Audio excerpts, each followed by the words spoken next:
Hey there. Welcome back. Thanks for joining me. Sorry, I went a little dark for the last couple of weeks. I got myself into I don't know. I think I've just succumbed to the world being insane right now and a bit overwhelming. How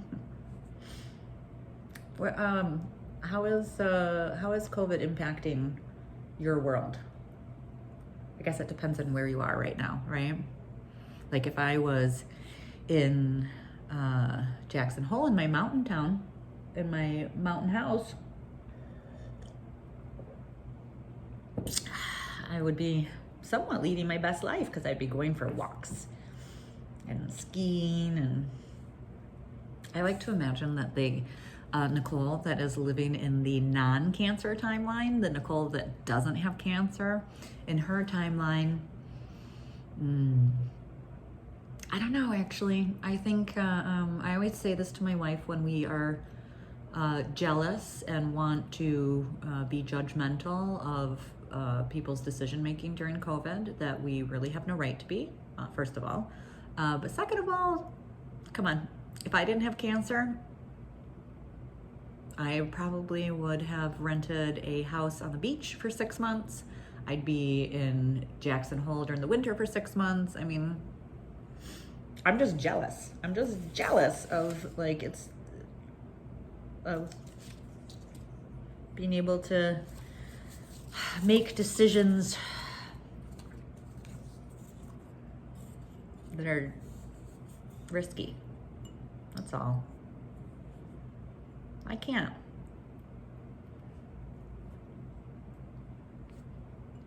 And I'm jealous. Also living in my world of living with cancer and COVID.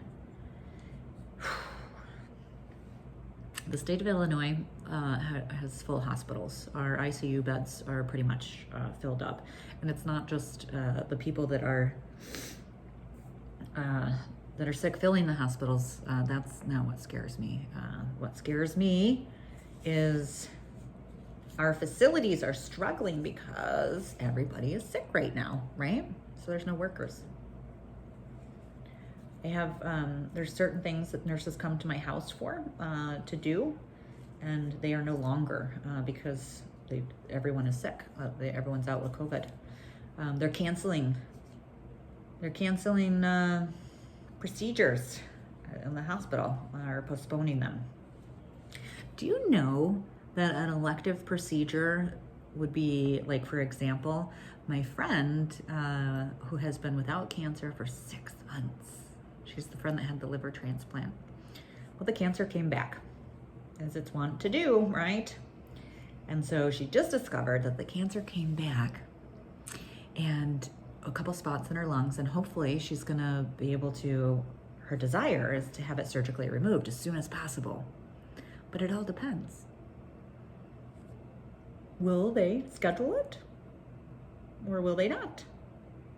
Because do they have the capacity to be able to do it or do they not? So not only does she have to be like, oh my God, I have cancer again. How fucking awful is this?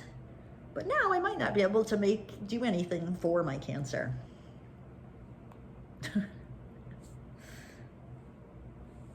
You know, in the before times, before cancer, before COVID, I thought when the zombie apocalypse happened, I'd be ready, right? Oh man, come on. I was raised by a grandmother with Depression era skills. You know, when my friends open their cupboard and they see nothing in it, I see a 3-course meal. You know, we're big nature folks, right? We can survive. We'd figure it out. Yeah. I can't just go and hide in my house in Jackson because I need to have access to a medical facility every week. And right now, the medical facility is struggling. I don't know. because of my circumstances, I've just gotten overwhelmed in these last couple of weeks. I just realized that I hit a wall a few weeks ago. I shat myself on my couch unexpectedly. I'm like, I don't know, this is expected, right? But it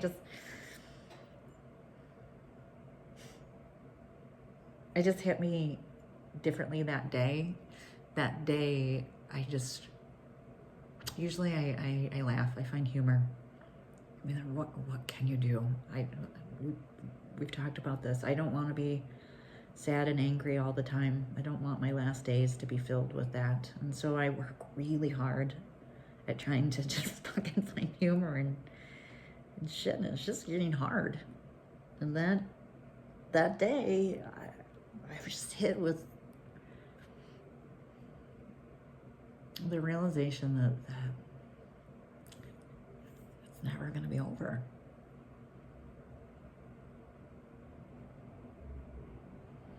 I think, if you have ever, endured physical abuse or sexual violence or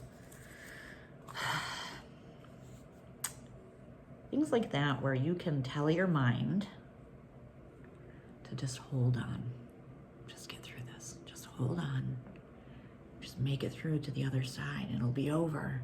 And then you can heal.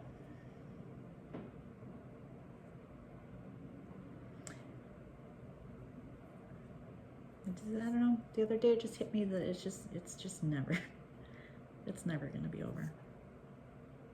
And that just made me really sad. But I will say, and I always say this, that life unfolds as it should, right? I've been getting a bit overwhelmed by the fact that I've been really sick. The upside to that is I am coming out of my radiation chemo fog. It's some time to have chemo tomorrow, but I am coming out of it, so that's a good thing. But I'm just overwhelmed by the state of the world right now. I have friends that are losing jobs and scared. I have friends that are getting sick, and I am just overwhelmed. But life gives you what you need, right?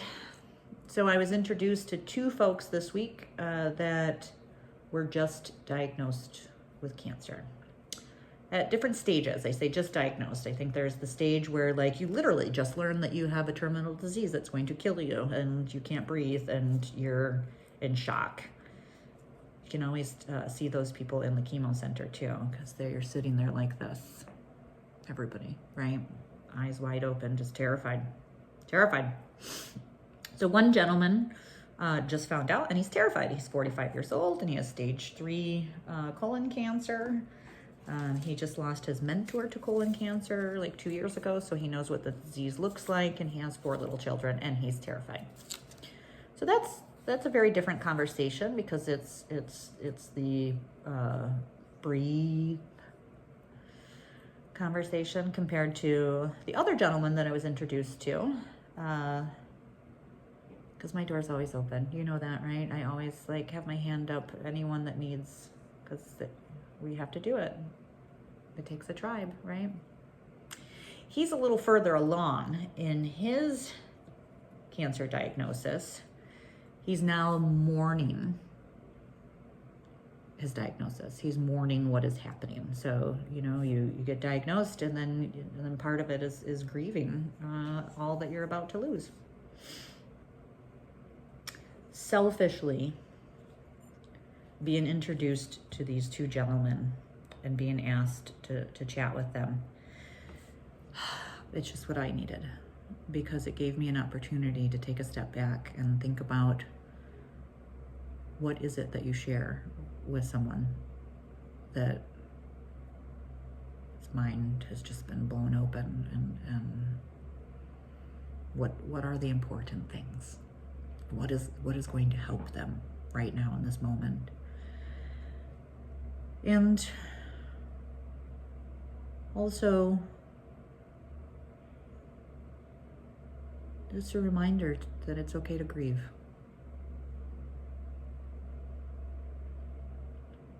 It's okay to grieve. I'm going to be turning 50 next month, and I'm really, really excited by that.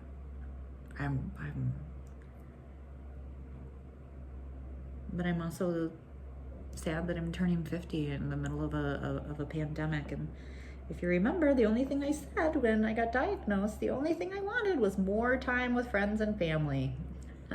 And then we enter into a worldwide pandemic that prevents that.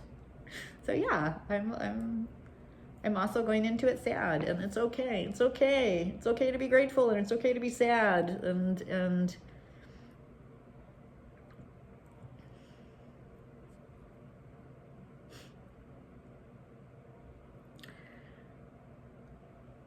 also chatting with these gentlemen is the realization that I'm still here. 3 months was the long goal. 3 months. 3 years.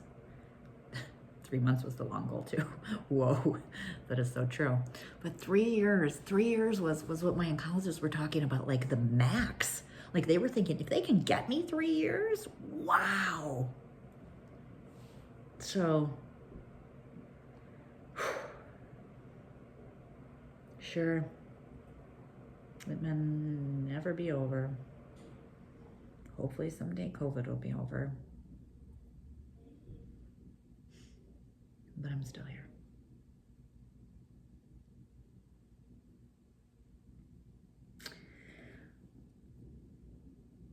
So we'll regularly start hanging out again. I needed a moment. I've been doing a lot of crafts, right now, kind of my feelings, I suppose. Been doing some wood burning, some paper mache, because I'm gonna get into some sculpting.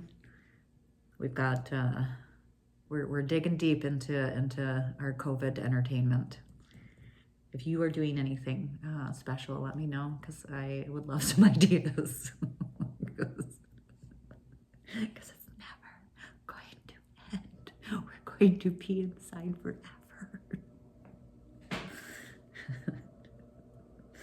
forever. And I'm so grateful to be super safe and to have these options, and yet it's never going to end.